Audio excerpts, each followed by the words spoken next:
Hello, everybody. Welcome to a special edition of Love Wrestling Reacts. No, you're not dreaming. This is the first time ever, I believe. I checked with the boss. I checked with the boss, so we're good. The first ever all women's stream that we have on Love Wrestling. So, Love that. yes. Rep the So, yes, ladies' night. So tonight we're reacting to the Knockouts Knockdown that aired yesterday on Impact Plus. So I'm really excited to bring two special guests with me today to talk about this. First, we have Mel. Most of you have seen her as part of the New Japan React show, but if you want to introduce yourself and talk about yourself a little bit before we begin. Yeah, for sure. I've been a wrestling fan since, about 30 years now. I've been watching WWE, and it's been really nice, especially with the invention of the internet, to have so much access to so much more wrestling and to have such an incredible match and show that we get to talk about that happened last night. I am so excited to get in with you guys. Yep. And of course, we have somebody that's no stranger to Love Wrestling. We have Ella, who's been here doing quick splits and between two beers. She's done a little bit of everything. And now I finally have her with me. I get to work with her finally. So, Ella, if you want to talk about a little bit about yourself as well. Gosh, I do so much nowadays. Also, Mel, you've been a wrestling fan longer than I've been alive. Sad fact. But I've been watching wrestling for just over 12 years now, and I do a lot of things, which you can find in the link that's on this little thing down here. I also host a Wrestling Gal podcast and have my own show on SE Scoops, and I do some contributor work for WrestleZone and Bell to Bells and a host on Women's Wrestling Talk. And I also edit the Goth cast of Goth TV and a few other things coming up. But I'm so excited to be back on Love Wrestling, especially for recapping and reviewing Knockouts Knockdown with some of my favorite ladies on the card. So before we begin, I want to thank our sponsor, which is Arcade Athletics. Make sure you follow them on all social media accounts, whichever social media platform you enjoy, for them to have in-person or virtual workouts. So, follow them so you can check out whatever they have. And also, before we continue, I wanted to let you guys know about Change the Game, which will be October 15th, which will be live on Twitch. You can just watch it on Twitch, but you will need a subscription if you want to join us in the chat as we chat along watching this show live. Really excited about the show. I have one of the people in the show, Kayla, who I've interviewed on my premiere of Astrid Asks, which is on the YouTube channel of Love Wrestling. So really excited about the show, and I hope you guys join us so we do this. But before we keep going, so I want to talk about what happened at the beginning of the show, which was the 10-bell salute to Daphne. As we know, today is World Mental Health Day, and this is something that's really important to us here at Love Wrestling. I know I'm the person that I have anxiety, especially social anxiety, like talking to strangers is a thing that I don't do. And I know it's really hard doing that every day. Even talking to strangers at work sometimes is terrifying to me. So to say that, I think I can say from all of us here, not only the ladies here with me, but everybody I Love Wrestling, we're here whenever you need us. So we have our DMs are open if you guys want to chat with us. So whenever you feel you're alone, you're not alone. We're here for you. So make sure to always reach out to somebody because there will always be somebody there for you. So just wanted to say that before we begin the show. I don't know if you guys have any kind of reaction about the 10-bell salute that started the show for Daphne.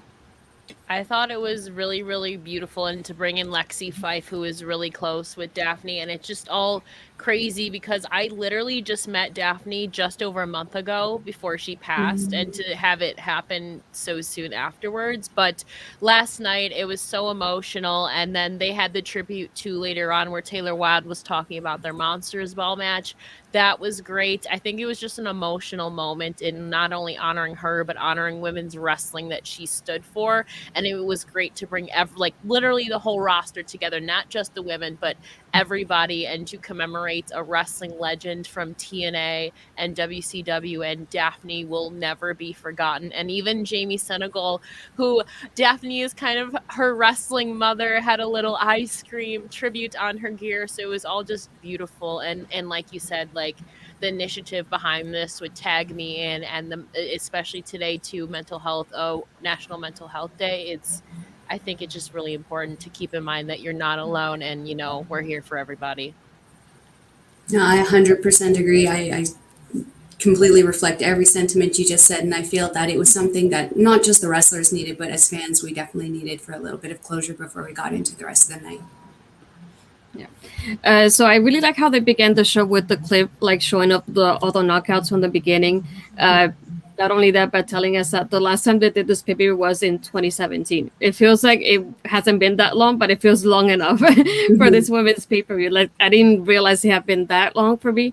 But I like how we had Veda and Mickey welcome us to the pay-per-view before we started, and how everybody had the Daphne bands throughout the whole show. I was like not to get emotional watching them. It reminded me of when I was watching the Eddie Guerrero special and everybody had the bands. I'm just like trying not to cry while I'm watching this wrestling show.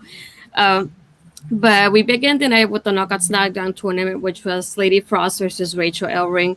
I gotta say I know about Rachel Ellering, and I had heard a lot about Lady Frost online, but I'd never seen her wrestle before. This was definitely like my first time like altogether watching her wrestle, because I feel like we didn't get to see much of her at the NWA pay-per-view. So this was really like my introduction about her. So I'm like, finally I get to see her, and that amazing moonsault that she does. It was definitely amazing. So I just wanted to get your thoughts on overall how that match went for you guys. I thought it was a great starting out. You kind of have they had a sign of respect with each other too. Lady Frost, again, I believe this is only her second appearance in Impact. She had her debut in July against Deanna, and I was lucky enough to attend Empower, so I saw Lady Frost, but I think it's another great way to get some eyes on talent from outside of Impact. Obviously, you have 4 veterans and 4 knockouts, and then they had the 4 outsiders, which Lady Frost was one of them. So I thought it was a strong start. And of course, Rachel Ellering, since debuting and coming back to Impact, has been absolutely killing it. So I thought that was a great match to start off the night and start off this amazing tournament. I 100% agree. And just to recap back to Veda and Mickey, I thought that they both just looked amazing. But to specifically talk about Mickey, she looks like she hasn't aged since 2010. She just looks amazing, just to throw that out there. Some of the notes that I had written down here was I really, really enjoyed Rachel's technical prowess in this match. And to see the combination of how it works so well with Lady Frost's kind of aerial assaults and her natural gymnastics and flexibility that she just kept exhibiting throughout this match, I was extremely impressed with her. And the comparison I kind of made was, obviously she has that lucha styled background, but if, like, as someone who watches CMLL and AAA regularly, I kind of looked at this and went, this is the crisper, the cleaner, a little bit more well executed kind of lucha style, as opposed to the regular, I would almost say a little sloppy, kind of rushed, quick, not quite as crisply done stuff that I'm used to from CMLL. So that was amazing for me. There was a spinning uppercut that Ellerling did that I thought just looked absolutely nasty. That woman is deceptively strong, and she certainly had the height advantage in this match going into it. But Frost didn't let her kind of let that kind of stand in her way. She definitely gave her all, and I was honestly surprised that Ellerling picked up the win. I mean, I knew she was dominant going in there, but at the end there, I definitely thought Frost was going to take it from her. So I was actually very excited that this was the opening match. Yeah, I really liked how they opened with this one, because I feel like even having Lady Frost in there, the crowd was so behind them from the beginning. Mm-hmm. And I'm like, this is the way to get the crowd to pick up already from the beginning of the pay-per-view. Mm-hmm. And I love both of them. That moonsault, my family, I get to watch it live. So I really enjoyed that part of it. But it was amazing. I'm like wondering, how is Lady Frost not signed? Because somebody explain me that right now, because I have no idea. I'm like, I kept looking around, I go, she's still not signed still. So I'm like, what is this? How is that possible? I have no idea. But yeah, at the end, Rachel picks up the win, but she's clutching her wrist before she does, which is something that comes in later on in her next match in the tournament. For the next match that we had was Chelsea Green versus Renee Michelle. For me, I mean, I know about Chelsea for quite a while now, but Renee, I knew about her. I was introduced to her through the Mae Young Classic. So I've seen a little bits and pieces of her here and there, but I'd never seen her like wrestle in quite a while. And this was the first time that I got to see her now wrestle like a full long match. But yeah, I liked the chemistry they had at the beginning here. And I'm like thinking, oh, that's nice with the height advantage going with that direction. It's like, yeah, Chelsea has more experience. She's stronger than Renee. And let's see how this goes. And I like how the beginning, it was just like even. But then Renee, when she targets the injury, she targeted the injury really well done. One part that really like came up to me when I was watching it, when Chelsea did that kick to her, that punk kick out of nowhere, I was like, holy crap. And even the referee went like, what is this? She might have been Bobby Edwards with her facial expressions in that match. And yeah, like, and that on Prettier is just amazing. I had a feeling Chelsea would win it, because she's obviously more in impact than Renee is. But yeah, I really enjoyed the match for this one. I'm not sure how you feel about it, Mel. You know what? This was, I actually have same kind of sentiment with you. It was the first time that I'd seen Renee Michelle really wrestle. I'd kind of seen her more I don't recall seeing her in the classic. I also didn't watch it, but I did remember seeing her as like Drake Maverick's lady in the WWE. And I was just like, if she's a wrestler, why aren't you utilizing her? Didn't make sense. And now here she is on a great stage, really showing WWE what they missed out on there. This one, again, the injury sell was great. The targeting of the arm, just that, the one word that I kept saying every time I saw her do that was, she's just savage, absolutely savage, just going in like a shark at the blood and just going for that. And I really, really enjoyed that. I'm actually really looking forward to seeing what Renee does with her career going forward. But I kind of felt that there was no doubt that Chelsea was going to pull out that Unprettier and kind of make a dominant end there. Same as well. I mean, Renee Michelle also was at NWA in Power. Actually, Jamie, Lady Frost, and Renee Michelle were all at NWA in Power, so audiences might have been a little bit familiar with her going in. But much like you guys said, you guys maybe hadn't seen Renee's work, and she has this diva look, and I mean, she's one half of Hell on Heels, and she's certainly fierce in ring gear and attitude and everything, but she brought it to Chelsea. And I mean, I also kind of expected Chelsea to also take the victory, as Chelsea's been everywhere, but the crowd is really, really behind her. And also Chelsea had that win in the NWA Invitational, so she's kind of had a leg up in tournaments and all, in like competitions for cups. So, but Renee Michelle definitely brought the heat to Chelsea too as well. But selling that Unprettier at the end was really signature of Chelsea. But I thought it was a great match as well. And maybe you knew who the winner was going to be, but they both brought the attitude and the in-ring chemistry. And then there was an ongoing story with Chelsea's arm that I don't know how she is still wrestling with a broken arm, but kudos to her. Yeah, I like how they pointed out that I believe it was Veda that pointed that out in commentary, and Mickey said, well, she chose to be here. She chose to continue to wrestle even with the injury, not only in NWA but here as well. She's like, this is all her choice, and kept pointing that out. But yeah, I thought that was super interesting. In case you didn't know, but she's married to Drake Maverick. She's married to him, so I expected her to be more involved in wrestling than what she is. She's another one that I was surprised that's not signed as well. I haven't seen her signed, at least. I've seen her, like you said, in NWA, and I've seen her now in TNA and Impact, but I haven't seen her signed anywhere, which is surprising to me, at least, because I'm like, she was really, what she did so well to be, for me at least, and then in my Young Classic and even tonight and NWA, that was really impressive, to be honest. Completely. For the next one, for the next match we have was Mercedes Martinez versus Brandy Lauren, and Brandy in her zombie-like makeup. I was really, really happy about this one because being Puerto Rican, I feel like I don't get a lot of representation, but I feel like lately I've been getting it, so I'm really, really happy. So it's really nice to see Mercedes here. She's another one that I started watching since I'm a Young Classic, and I followed her ever since. And it's another one that I was really upset that WB let her go the way they did, because she was somebody that could be so helpful in NXT, not only as a wrestler, but a coach, perhaps, because she's one of the ones that helped train Shayna Baszler.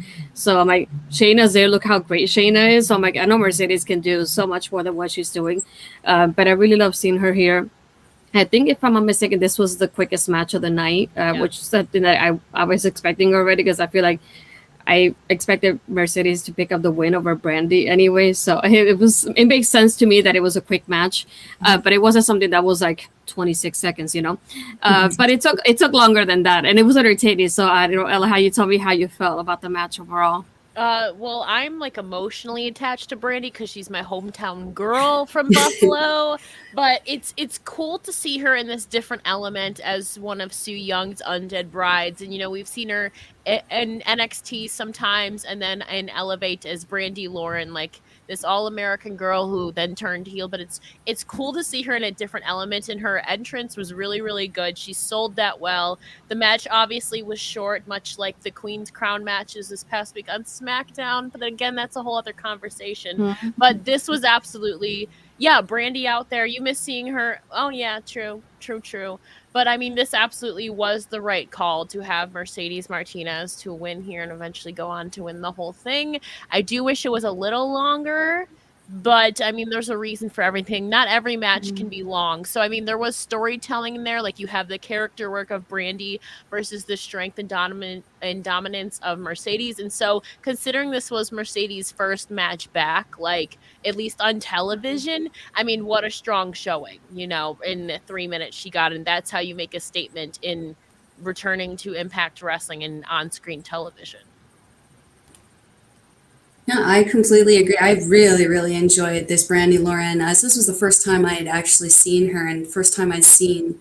I didn't actually know that Su Yung had multiple little bridesmaids there. So seeing this and also seeing Kimberly later, I was like, "Ooh, this is fun." Her facial expressions, I don't know if it's just the makeup that helps accentuate it or what, but it was super creepy. I lived for every moment of it. The neck snap that Brandy did, followed by the almost Taker style sit up with the crazed look on her face. I was like, I don't know who this person is, but I want to.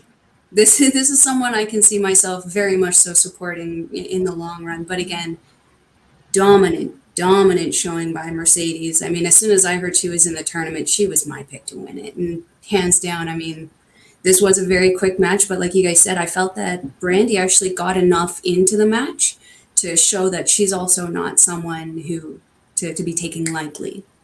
Yeah, that's for sure. So the next match that we had was Jamie Senegal versus Tasha Steelz, and this is the first time ever they had this match all together. They had never faced each other before, which I thought was interesting that we have had a first like this in the pay-per-view itself. I really love Jamie's gear with the tribute to Daphne. That was like, when she turned around and she pointed at it, I was like, no, I'm like, hold it together so you can watch it. But these two, wow, I feel like that was like really powerful between them, good back and forth. And it's like, I had seen Tasha a little bit before in Impact, but this was the first time that I feel like I kind of got to see her like highlighted in a match like this. So it was like kind of like a way of introducing me to her more than before. And I'm like, another Puerto Rican. Thank you to another one to my list. I love that. So I was really happy seeing them. And I like another thing that I noticed that they kept talking about Tasha through the night was it saying it's like she's very emotional. Everything's about emotions with her. And I thought it was kind of interesting how they pointed that out with her and nobody else. And it's like, oh, she looks serious, but she's emotional, but she has to be like, it depends on her emotions. But yeah, it was interesting, like, especially with Jamie's height over Tasha. That was a really well done match. So whichever of you guys want to start with your reaction about this match. Go ahead, Melissa. Well, for this one, again, you guys hit it right on the head. It was very emotional. As soon as she came out, I was like, I'm not going to cry. This was my first time seeing Jamie wrestle. I'd heard the name before, but I hadn't really seen too much of her. Her ring entrance, the tribute to Daphne was just, I'd obviously seen Daphne in WCW, but Impact Wrestling was really my real true introduction to the full character of Daphne. So seeing that, I was like, this takes me back to like the early 2000s. I'm 20 again. I'm enjoying this. Her movements are just so very unique in the ring. I really enjoyed her wrestling style. The beginning of the match, very technical. I really enjoyed how that was kind of showcased. And the height difference between Tasha and Jamie was just incredible. But I think the definition or the kind of comparison that came out later in the night was Tasha's very similar to like almost like a little rapid chihuahua. Yeah, she is. That girl has such attitude. She's vicious. She's deceptively strong. She's deceptively quick. I like that blackout crucifix bomb. I mean, wow. I've never seen someone just drag someone down who's so small. Hey, someone so large to just bring it down. I really enjoyed that match. That was a real good banger of a match for me. Yeah. Before we continue, thank you, Josh, for the raid. He brought in a couple people to stay here with us and chat about Knockouts Knockdown. We were just talking about Jamie Senegal versus Tasha, which is still one of the first round matches of the tournament. Yeah, really well done. I really like how even though Tasha is tiny, she didn't let Jamie take her over, like intimidate her because of the height difference, which I thought was really important in the storytelling between them in that match. Next match that we had was the pick your poison. So Mickey got to pick Diana's opponent. So it was Diana versus Masha, and I thought it was. I like that we had Matt come in with Diana, and I like especially Mickey during this match. And the commentary was just like she was killing me with the photo. She's like, "How could you come into my house and attack me?" And kept highlighting the attack. And I'm like, this is basically like a scouting night for Mickey because watching the tournament, she doesn't know who she's gonna face if she wins the title until obviously the end. But her and Veda in commentary, she's like, yeah, whoever wins this match, they can go against you if you win the title. And then Mickey goes, no, when I win the title, they will go against me. And she kept correcting Veda through the net about it. She's like, I'm not gonna make that mistake again, Mickey. It's when you win the title, you will go against this person. So I thought it was really interesting when they kept going with that back and forth, and they highlighted that. One part I did enjoy though, when Masha was on her knees going to Diana, like, come and get me sort of thing, and that back and forth where they wouldn't let go of each other. I was like, keep going, I love this, just keep going. But the ending with the Russian leg sweep and the armbar submission, I was just like, loved it. My chef's kiss, that was one of my favorite things. One of my favorite endings was definitely that one. So Ella, what did you think about the match?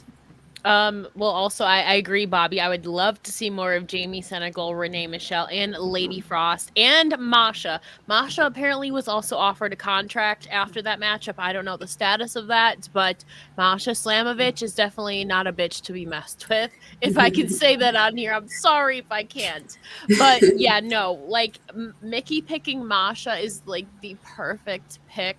Because Masha Slamovich, like, obviously she spent a year in Japan in Marvelous when during the whole pandemic, she chose to stay and then returned to the States earlier this year as possibly one of the hottest free agents, like not only in women's wrestling, but in professional wrestling as a whole. And obviously Masha again was also at NWA Empower in the Women's Invitational, much like a lot of the women featured on this card. Yeah, Masha Slamovich about to make that impact. Honestly, though, like, I think that Masha was the perfect opponent for Diana because I don't believe maybe it's possible they have in another life gone one-on-one, but this matchup was absolutely incredible. And again, dominance by both performers, but in the end, Diana outsmarted and I guess outmaneuvered Masha again with the Venus de Milo. And again, she's proving why she is the best technical wrestler in professional wrestling as a whole. And so I love Mickey and I love Diana. So going into Bound for Glory, as you can see, I have them both up here.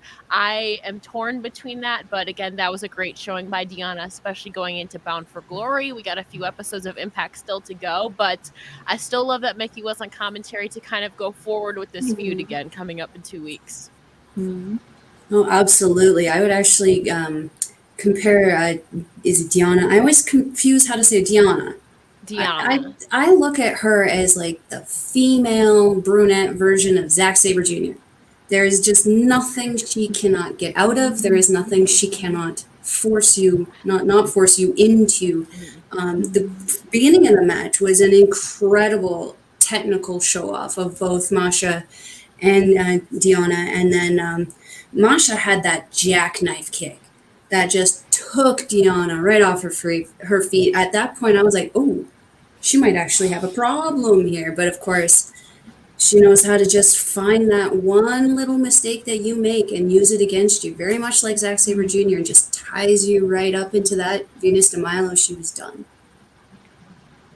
Yeah, I thought that was super interesting. And I'm like, I know Diana's talented, but it's been so nice to see her highlighted so much recently in Impact and how incredible she's been doing since being in Impact. I'm like, when is it going to end? Because I don't want it to end. She's been doing incredible. And I'm just like, this is amazing. And I can imagine her and Mickey at Bound for Glory. I'm like, I know Ella is probably Team Mickey. She's torn in here, but I'm like, I don't know who can win that one. That's interesting. It's a whole ongoing thing on Twitter because everybody knows I love Mickey.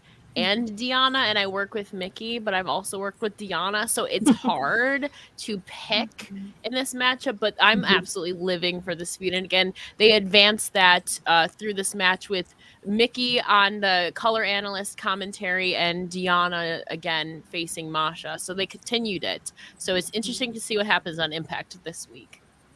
Yeah. Next match we had in the part of the tournament was Mercedes Martinez versus Rachel Elring. Like we mentioned earlier, at the end of first match, Rachel was clutching her ribs as it was. So we knew that was something that was gonna happen or be highlighted in the match as well. And I'm like, that spear that happened on the apron. Woof! I'm like, holy moly. I'm like, how do you get up from that one? I have no idea, and I don't want to find out either. I did like at the end that she won with the submission, and then I like how Mickey pointed out, she's like, she didn't just want to pin her, she wanted to make a statement. And that victory, I'm like, Mercedes looked incredible in this match too, and I'm like, that was amazing. This one is one of those that I didn't know who was going to win, and then when I saw Mercedes winning, I was like, ooh, I'm really happy about this one too. So I'm like, I want to see who she faces later on. That was always like, I'm like trying to guess, and I'm like, let me enjoy this one and not try to guess and see how they surprise me later on.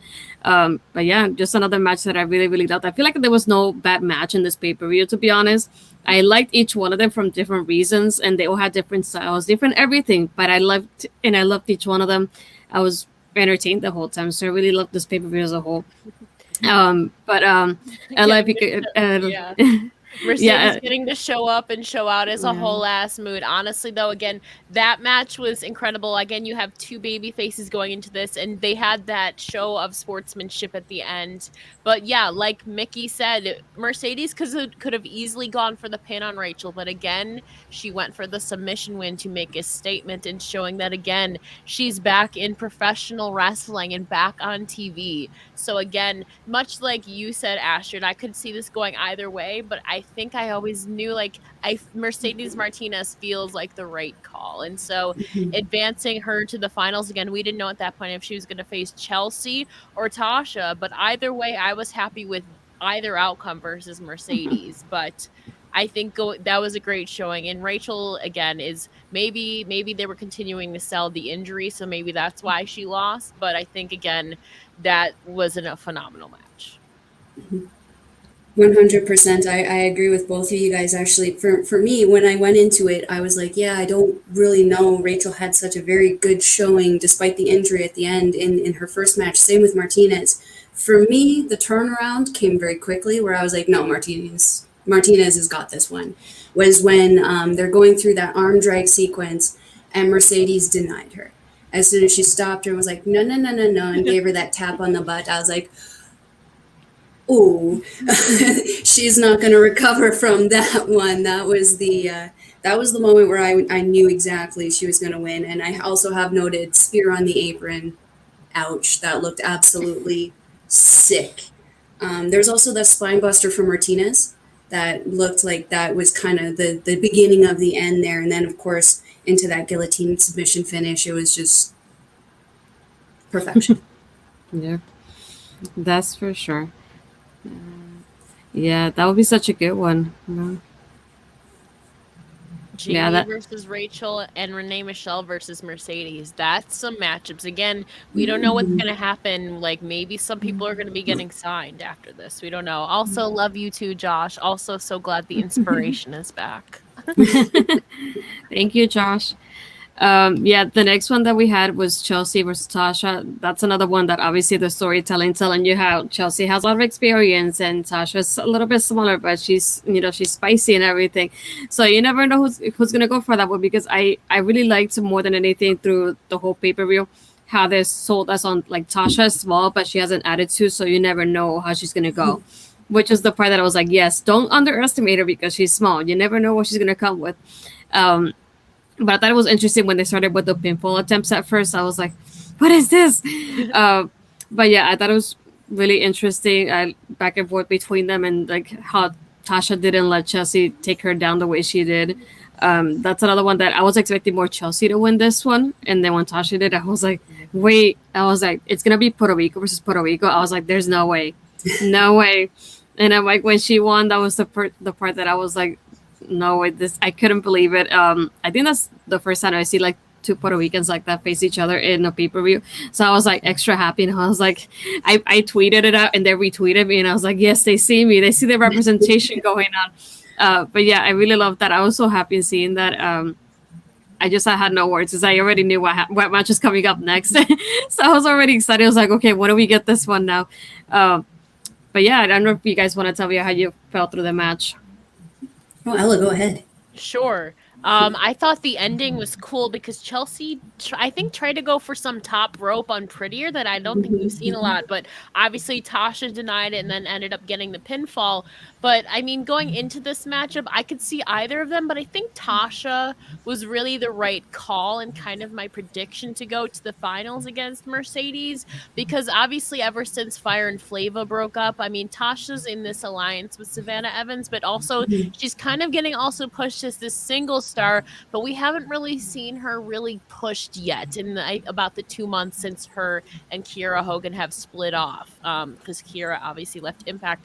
And so now this was really, I think, the time to bring Tasha to the forefront. And again, we've never even seen Tasha versus Deonna in Impact, so maybe that's something down the line, but I think this is the perfect way to set her up as a single superstar, and obviously like more at the forefront of the Knockouts division, and perhaps this is the beginning of her ascent throughout her singles run in Impact. And so I think the finals ended up being great. You have one official knockout and one outsider, as they say. So I thought that was cool too. But I think Tasha was the right call if they're going to continue to kind of push a new narrative for Tasha. So she had a strong showing. Strong match by Chelsea. But, I mean, if you're going to have one knockout in the finals, I mean, Tasha Steelz is a good pick. I 100% agree. I felt that this match was actually a really great showing of not necessarily the future in the past being in Chelsea Green and the future being Tasha, because Green's got a lot more in that tank to give to the industry. But this was definitely a show out for Tasha. This was actually the only match that I noticed what I thought might have been a little bit of confusion when they were running the ropes after the back and forth pin, where it looked like they almost like came to each other and stopped, and then we're like, we're going to go this way. And but that was the only thing in the entire show that I noticed that might have been a little not what it was supposed to be, but they had a perfect recovery from it, so I don't think anybody really noticed. But yeah, I definitely think that this was a great match for both of them. The height differential obviously being a big thing for Tasha, but doesn't seem to be really affecting her. It's almost like she's become that Rey Mysterio in the sea of collies and big shows, and she's still managing to show up and kind of put them down in a David and Goliath kind of manner. Really enjoyed that, and I think this is where the aggressive Chihuahua comments started coming out the most. And to go to the Puerto Rican thing, I mean, it's nice to go into the finals having like a Boricua brawl, so to speak, for the final. It was really, really great match, and I think that it actually ended with both Chelsea and Tasha looking hella strong coming out of it. Nothing was taken away from Green in this loss. Yeah, and I don't mean to compare like this, but having Tasha in this position reminded me when Ethan left Impact and we saw Josh getting the highlight, that he finally got the highlight that he should have gotten. That's how I felt with Tasha and Kiera. And not to take anything away from anybody, just like I feel like now Tasha's finally getting that highlight in the division. And I feel like even though she has Savannah with her, this was a way of being like, I have backup, but I can do this by myself too, which is another thing I noticed they pointed out. They said Savannah has her Monsters Ball match, and she hasn't been with Tasha this whole time.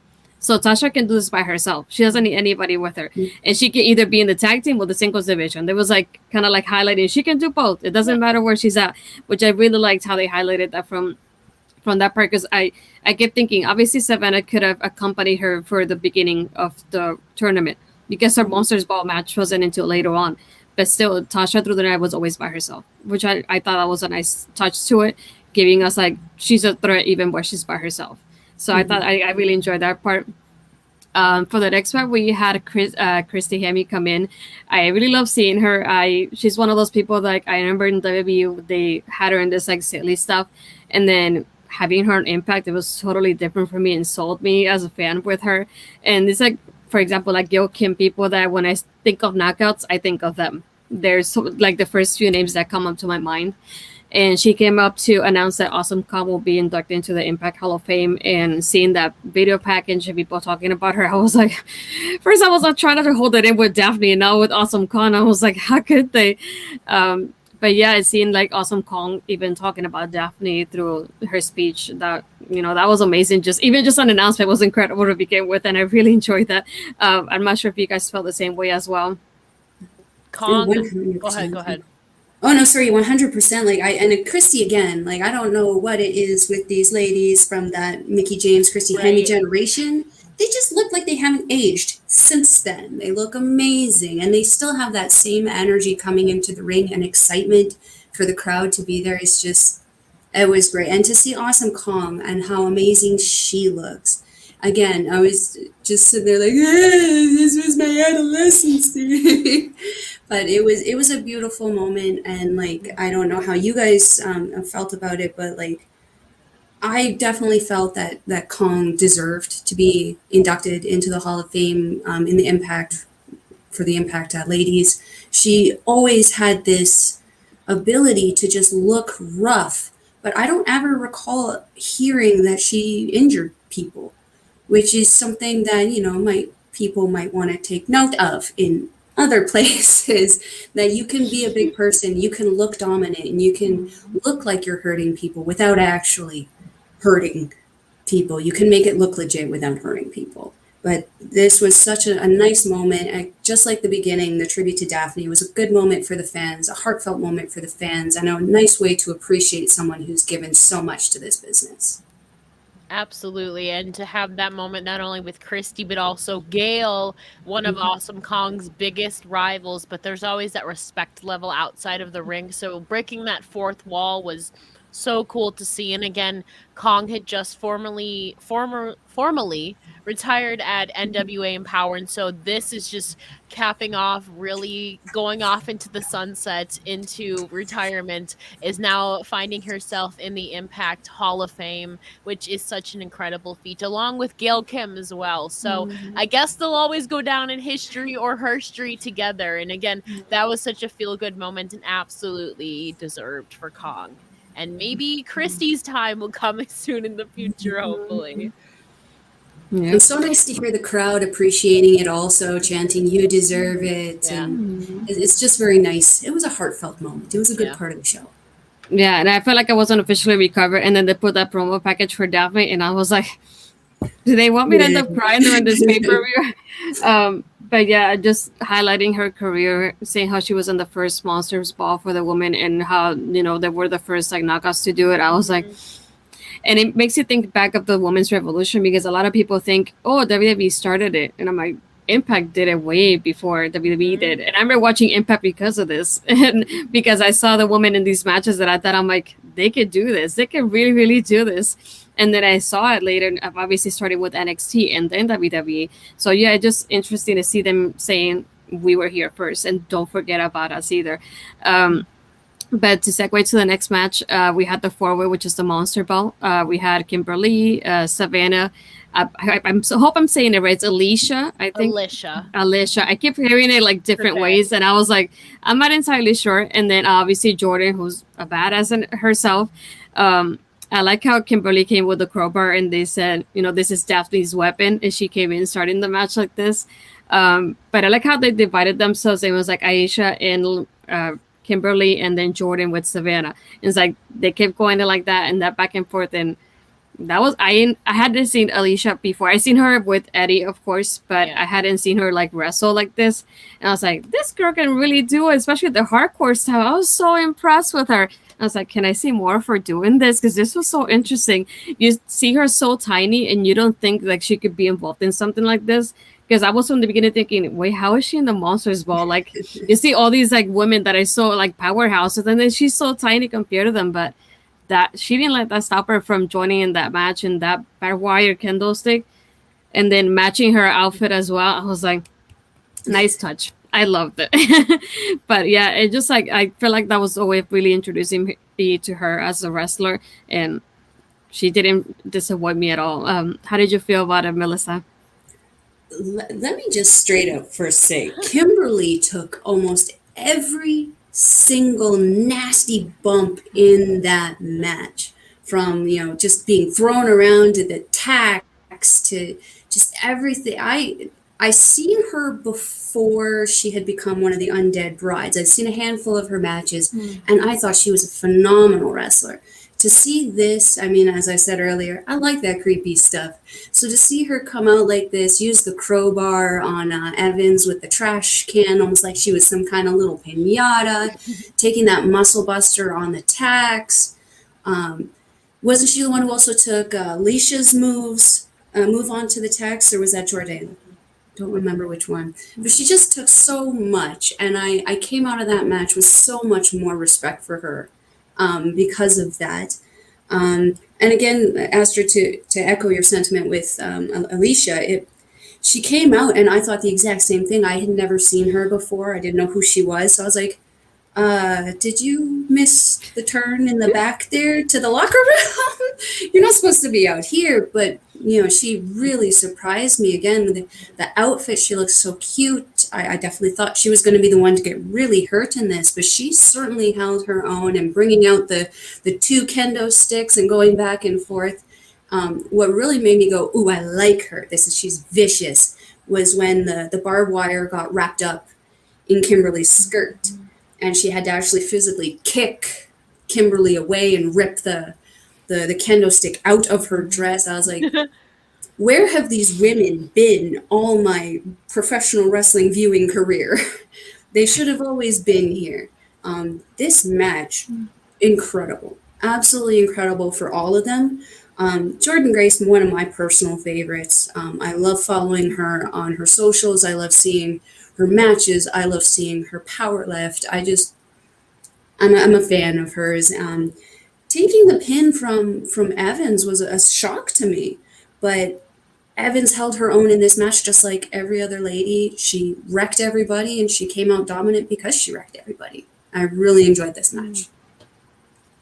Savannah also throwing Jordan's chalk in her face at the end. Yes. A good touch to lead in and kind of stealing that victory to lead into the pin on Alicia. And again, I think Savannah Evans, again, the right call, one of the newer stars. I mean, you can kind of throw it back, maybe seeing like Jordan, who's been in Impact for a while, and also maybe Kimberly, since it's kind of the right match stipulation that's up her alley. But if you're going for newer stars, as we saw some newer faces in the Knockouts Knockdown, Savannah Evans, again, Tasha Steelz had amazing performance, so it makes sense that somebody that she's aligned with would also have another great performance and kind of maybe stealing a victory from Jordynne Grace. But at the end of the day, it's a victory in a high intensity, high danger zone, dire matchup in this tribute to Daphne in the Monsters Ball match. And I did like that prior to it, they had this thing with Taylor Wilde in the video and reflecting back on it. That was a great lead up to it. So Savannah Evans, I feel like, is a good call here if they're looking to build new stars. And again, if you're going to have Tasha Steelz have a strong showing, it would make sense that her ally would also have another strong showing. So maybe that's just me, though. I don't know. Yeah, totally agree. I agree with you, Matt, and that comment. Definitely a great weekend for the ladies. And the next one we had the Knockouts Knockdown, like finals of the tournament, which was Tasha versus Mercedes. Can I say one of my favorite parts was that Stratisfaction that she did, and the way Mickey pointed it out, I was like, I like how she said, Mickey and Diana, but you better be watching before she did her stuff. I was like, oh my goodness. But in that OG bomb at the end, that looked so nasty. I was like, holy crap. That was something like the back and forth they had. It's another one that it sold me more on Tasha. Like, she's incredible. I'm like, if she's supposed to be the next thing they want to highlight, like you mentioned, Ella, like I was so impressed. I'm like, this is a good way to like push her out of like that little tiny bubble she was in with the tag team, and she did so well. And I'm like, I loved it. And having two Puerto Ricans, like I said, in this match is another thing that I really love. The diversity that we had in this paper is another like thing to it. I was sold, and I loved it. And having Mercedes there, she's incredible as it is, that veteran. So obviously that means we're gonna get Mercedes versus either Mickey or Diana next after Bound for Glory. So Obviously, it can go either way, but either way, it's going to be impressive for each one of us to watch it. So I'm like, I'm excited for this and whatever comes next. And I like how Mickey was like, yeah, like I know who's going to be next. Like you're next with me.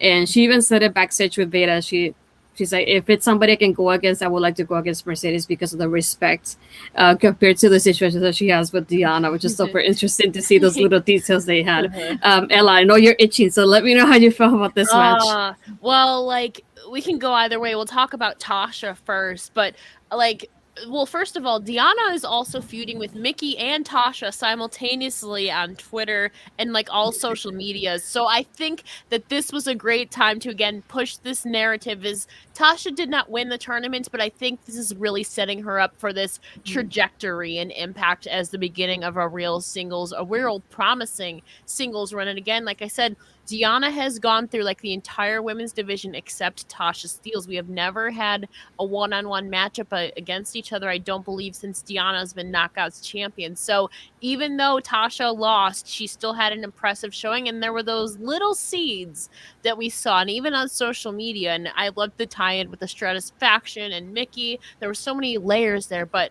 Mercedes Martinez, I feel like was the rightful winner in this. I mean, women's wrestling fans win whether it's Mercedes versus Mickey or Mercedes versus Diana, so I'm happy either way. But Mercedes coming back to like her first television match since being released from WWE and Impact and winning this tournament, I think is a great showing. And to me, like, she is the proper winner. Maybe it's just the bias in me, but what a great showing for Mercedes Martinez, getting the respect she deserves, and really intrigues the women's wrestling community to hit who she's going to face next for the Knockouts Championship. Very, very well said. I can't not agree with, like, there's nothing I can't agree with there.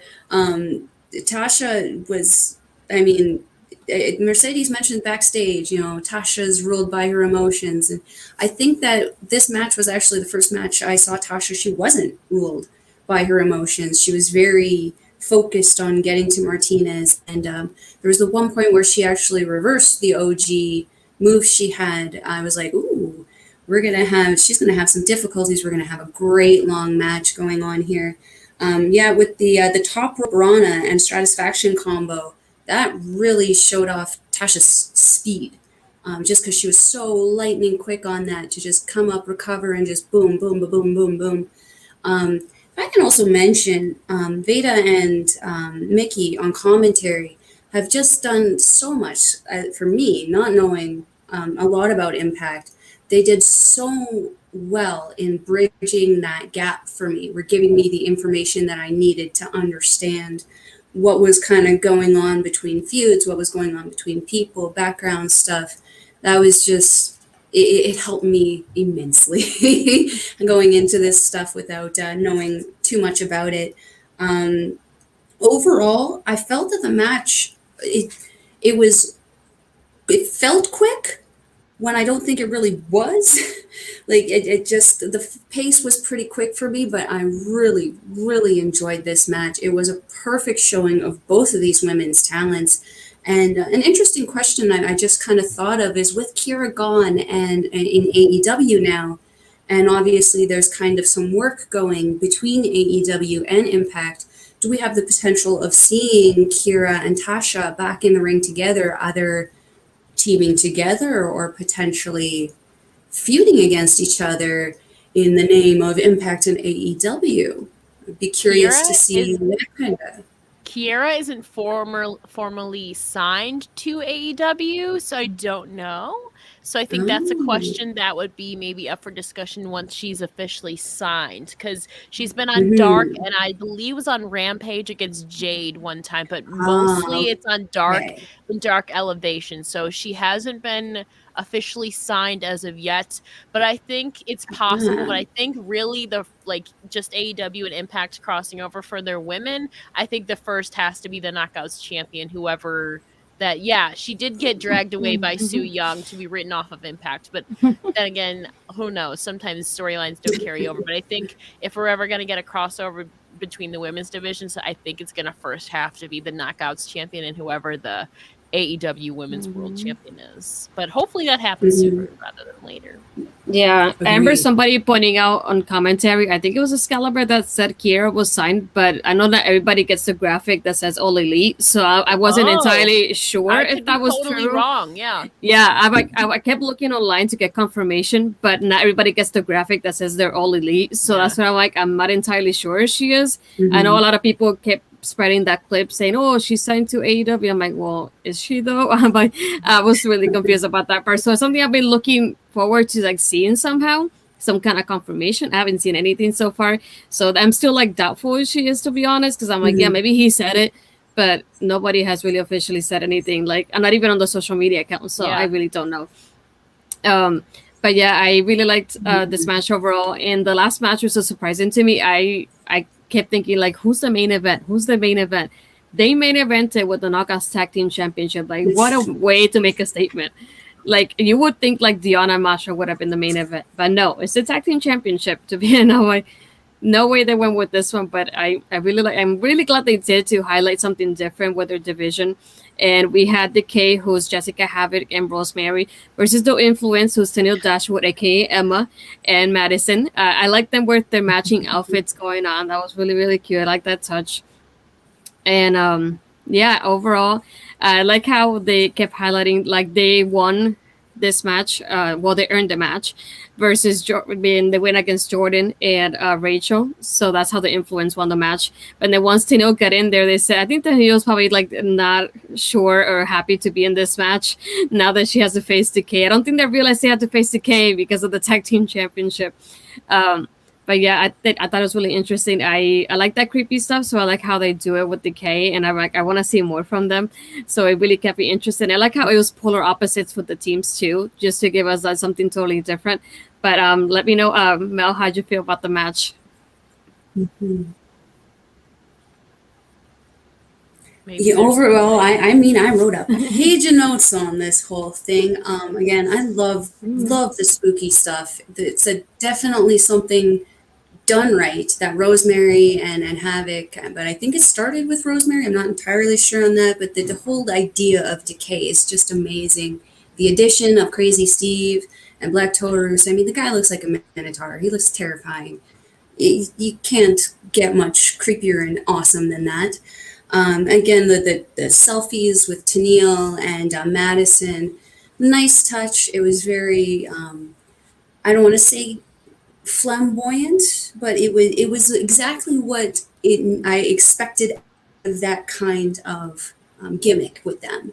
I really enjoyed when he pulled out the little mini Polaroid and he starts taking pictures, and that the neck brace matched their gear also.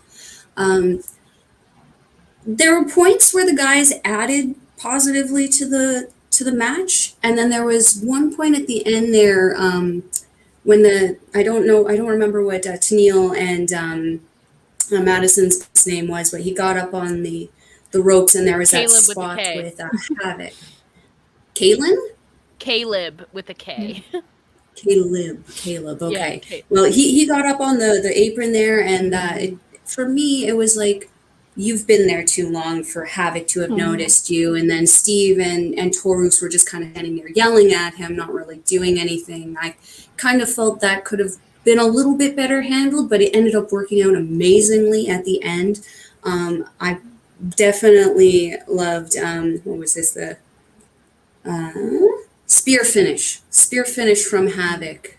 She's just a powerhouse. I love her. I love that she screams in people's faces as a means of intimidation. And, overall, I definitely thought Decay was going to retain in this one, and I'm pleasantly happy that they did.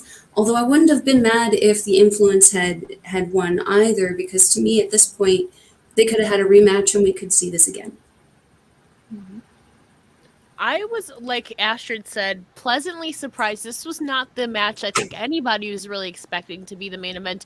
Maybe Deonna versus Masha, or even the finals of the tournament with Mercedes and Tasha. However, it does make sense now, seeing that the Knockouts Tag Team Championships main evented, to perhaps elevate them for a duo who was announced right after to be coming at Bound for Glory. So it now, I think, makes sense in at least our minds, like we were talking about off air. It makes sense that they kind of want to elevate their Knockouts Tag Team Championships even more now that the Inspiration, Jessica McKay and Cassie, formerly known as Peyton Royce and Billie Kay, are making their Impact debuts in literally, I guess technically it's next Saturday now, which is crazy to think about.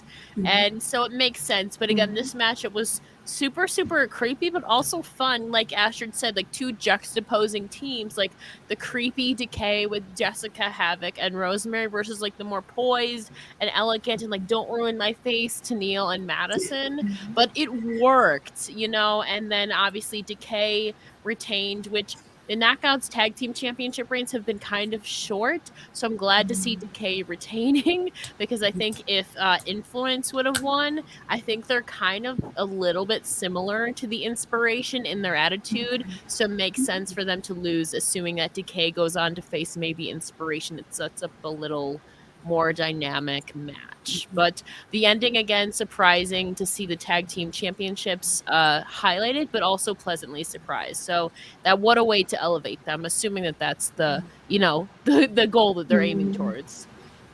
Yeah, I can imagine. Oh, sorry. No, go ahead. And I was just going to say, how entertaining is it going to be that we know that the Inspiration can deliver and they can really vocalize and make something really entertaining along with that same combination of Decay. And that's going to be incredible. I almost feel like it'll be like this match and even more. Yeah. Probably. Yeah, that's exactly what I was thinking. I'm like the polar opposite of Decay and Inspiration. That's gonna be interesting to see. So I almost clicked out of the app and then I started listening to the music and I was like, wait, whose music is this? I thought this was the main event. And then I see the Inspiration. I saw the shadows. I was like, no way. I was really, really happy. I'm glad they're in Impact because I feel with AEW, I love AEW, don't get me wrong, but I feel like they're not highlighting the women's division enough. So I feel like they would have gotten lost in the shuffle in AEW. So I'm glad they're here, especially being like Ella said, like we had the main event being the tag team championship match. So they're highlighting the tag team division and the Knockouts division here as well. So it's nice to see them, kind of segueing and connecting those two there. So it's interesting to see and think about them. Are they going to be serious? Are they going to be like more like comedy or a mix of both? Still interesting to think about.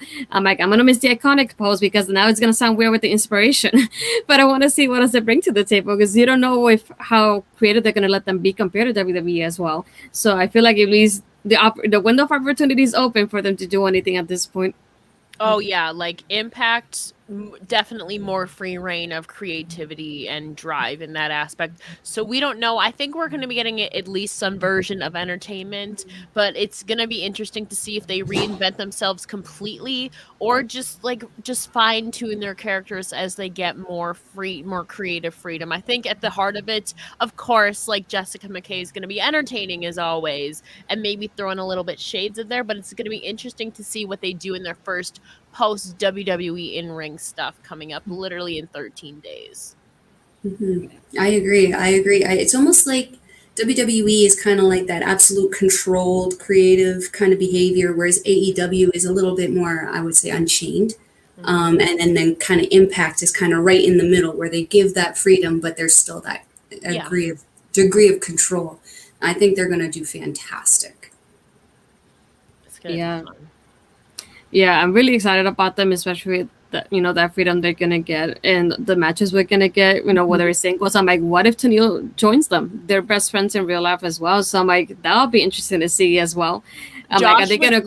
Josh would lose his mind if he sees all the Australians together, Tennille teaming up with the Inspiration, but then Madison would kind of be like a fourth wheel. I don't know, like the influential Inspiration. Oh my God, that's an alliance I need. Just so we can say the name over and over. Manifest the influential Inspiration. There you go. Or maybe like have them face each other and they have Tennille break away from Madison and then join them instead. Like kind of make it seem like they're going against each other and then they're not. I'm like, please give me something like this. Sorry, Madison. I just want them together. Book it. Yeah, there you go. So aside from this, I don't know if you guys wanted to like And then comment on who's anything coming out else there? overall. Yeah. I don't know if you guys wanted to comment anything overall that we have missed through our rundown of the pay-per-view that you want to highlight before we basically give our plugs for the day. I think overall, just Impact, again, like you said earlier in this, Astrid, like Impact is always highlighted their knockouts and allow them. I think maybe if it has to go with the magnitude of creative control and unchainedness, which I'm just making that up as a word, that they have. And so it's cool. Like the first time I saw Impact was a all knockouts special. Like, and so that was my first introduction to TNA back in the day. And so they've made great strides, and it's cool to see another like all women show like we've seen with some familiar faces in the knockouts division, but also some people we just saw crossover at NWA and Power. And I think going forward, Impact can only strengthen their division even stronger. And I think with the addition of the Inspiration, again, Impact has split up a few tag teams. Obviously, Fire and Flava is done. Havoc and Nevaeh broke up, and now you have Decay. So it adds another tag team to their division to hopefully strengthen it, and maybe even Savannah and Tasha. But I think Tasha's more going the singles route right now. But it's cool that they are elevating both divisions. You have a lot of uncertainty. You have like Mercedes, Mickey, and Deanna kind of in this Knockouts Championship picture, and then you have this tag team picture like that's slowly developing. So it's cool that you have not one singular championship in a division. You have that tag team division as well, holding strong, and then everybody else is showing up and showing out as well. If I can be like a GIF, it's like that. Everything, Yeah. everything you just said. I want it. Yeah. Yeah, totally sold, and it just made me think like I should watch Impact more often. I know I don't watch it all the time, especially after they left Twitch, but like I feel like I need to watch them more often and support what they have with the Knockouts division because it's just starting now. Can you imagine if they're bringing more people? Because we have people like Mercedes who's there. She's not signed with them, but like there's so many people in. Lady Frost is another one that they showed her up and she's not signed either. So we never know when these girls are going to show up as well. And with Bamford Glory coming up, obviously we have Mercedes that maybe is she going to be a factor in this match? And then we get Deanna and Mickey and then the Inspiration. Who does Inspiration face? Are they going to face DK right away? Or who are they going to go against at the pay-per-view as well? Or is it just like showing up? I think they're just going to show up, but I mean, they have to go after the champions. I think maybe they, I mean, I could be completely wrong. Maybe they debut, but then Decay ruins the celebration, and then that ends up being a match down the line. But I think they're going to debut, and it's going to be something else, though. Something else is going to be at stake. And so I don't know what's going to happen. I don't know anymore who's winning in Deanna and Mickey, but you guys like made me had a realization today, like assuming Tasha's going for this seems to be aiming her sights at Deanna. If Deanna loses, that sets up Mickey and Mercedes, and then you have Deanna to fall back on Tasha with. So I don't know. You guys made me have a revelation today. I don't know anymore 100% that Deanna's going to be retaining. But either way, I'm here. This is a dream matchup of mine, so I'm here for it either way. Yeah. Before we log off for the day, I wanted to make sure everybody plugged in their stuff. So, Melissa, if you can tell us about your social media platforms, so what else you have going on this week, whether it's here or Love Wrestling or outside of it, anything else you have going on? On Saturday, I'm obviously going to be on again with Cody and Matt doing the G1 reacting to the next, I believe, 4 nights of the G1 climax, which is going to be another sleepless week for me. And if you wanted to follow me, interact with me, you can follow me on Twitter at Collins Melball. Okay. And Ella, I know you have a lot going on, so whichever you want to point out. Tuesday, I mean, every Tuesday I have an article, Women's Wrestling Wrap Up, which is an all-women's column covering news, interviews, and feature on WrestleZone.